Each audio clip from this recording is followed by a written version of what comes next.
Voilà les filles, on va faire la F1, donc à base de vos grains que je vous ai donné là tantôt, donc vous avez eu 30 grammes de grains, on va faire la F1, donc la première étape du kéfir de fruits henna, qui comme je vous le disais, a des vertus antalgiques, donc antidouleurs, a priori selon la légende, mais il y a vraiment des gens qui ont des maladies chroniques, genre la sclérose en plaques et tout ça, et qui témoignent sur des groupes Facebook qu'elles ont vraiment diminué leurs antalgiques grâce au kéfir.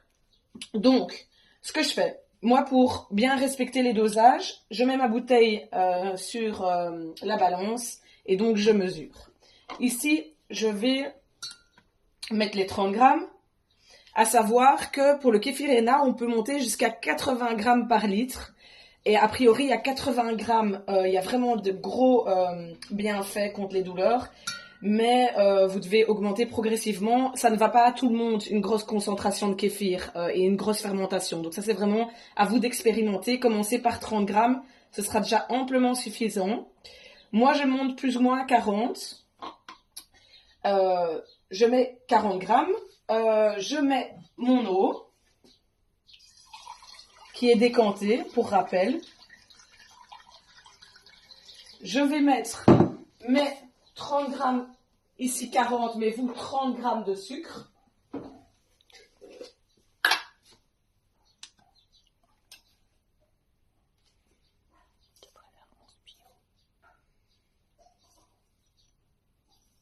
Voilà, hop.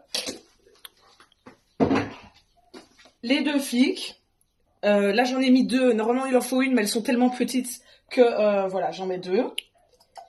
Et le jus de citron. Comme vous voyez, de ma précédente fermentation F1, j'ai plein de grains qui se sont développés. Et donc, à chaque fermentation, j'ai ça en surplus de grains. C'est ça que je vous ai donné. En fait, les grains se reproduisent. Et à un moment, on ne sait pas trop quoi en faire. Vous pouvez les donner aux animaux. Vous pouvez les utiliser dans vos préparations culinaires. Vous pouvez les donner, comme je vous disais, aux animaux, chiens, poules, tous les animaux qui les acceptent. C'est bien pour leur flore intestinale aussi. Et j'oublie pas de rajouter soit des rondelles de citron, soit le jus de citron. Comme je vous le dis dans la prochaine vidéo, moi je préfère le jus de citron. Je trouve qu'il y a moins d'amertume. Avec l'écorce du citron, ça peut parfois être un peu amer, mais c'est tout à fait buvable, hein. C'est juste une petite différence. Mais moi, avec l'expérience, je préfère le jus.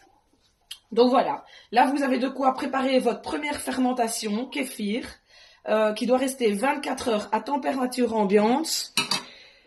Comme je vous disais, pour les personnes qui ne consomment pas du tout d'alcool ou pour des raisons religieuses ne peuvent pas en consommer, vous pouvez faire fermenter moins longtemps, 12 heures. Ça c'est à vous de voir.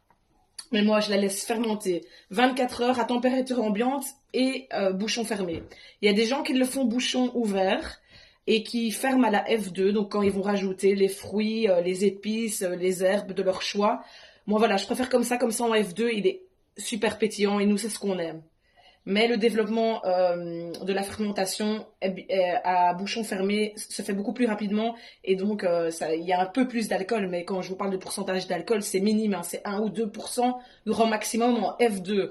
Donc voilà. Ben voilà les filles, bonne expérience. Vraiment, voilà. Ouais. Bonjour les filles, voilà, ben, je reviens avec une petite explication quant au processus pour le kéfir. Donc là, comme vous voyez, c'est ma F1, fermentation 24 heures.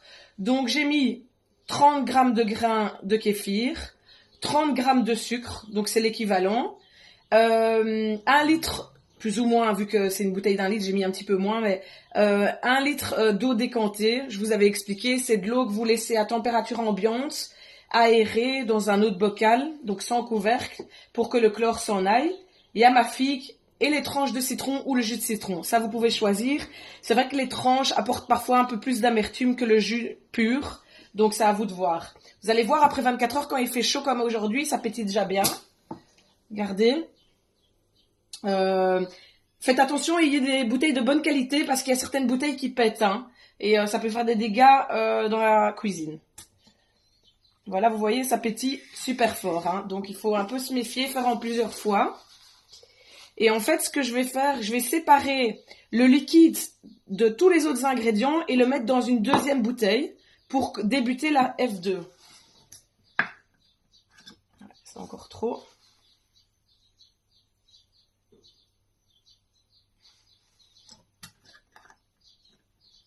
C'est encore trop aussi, ça va déborder, donc j'essaie. Voilà. Si je le fais assez rapidement, hop, voilà. Donc je transvase tout mon liquide dans la bouteille pour la F2.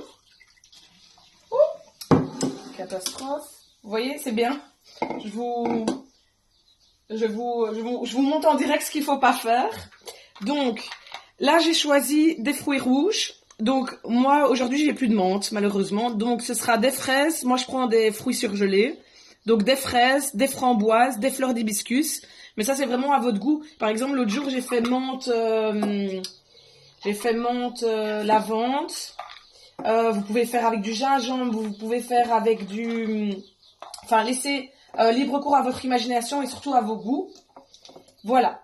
Et donc, normalement, vu que j'ai un peu débordé, normalement, le kéfir arrive jusque là.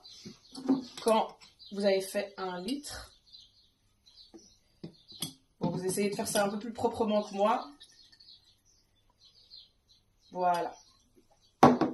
Et là, avec ce que vous avez obtenu ici, vous laissez fermenter entre 12 et 24 heures à température ambiante. Et après, vous le mettez au frigo et à déguster dans les heures ou les jours qui suivent. Au plus vous allez le laisser au frigo, au plus le kéfir les bactéries, les ferments vont consommer le sucre et au plus il va être pauvre en sucre et un peu plus fort en goût. Donc c'est vraiment au goût. Si vous aimez que ce soit doux, alors vous le consommez rapidement. Si vous voulez qu'il soit un peu plus fort, vous pouvez le laisser 2-3 jours au frigo, mais alors vraiment il n'y a plus du tout de sucre. Et alors moi je trouve que c'est un peu fort, c'est moins doux. Voilà, stop.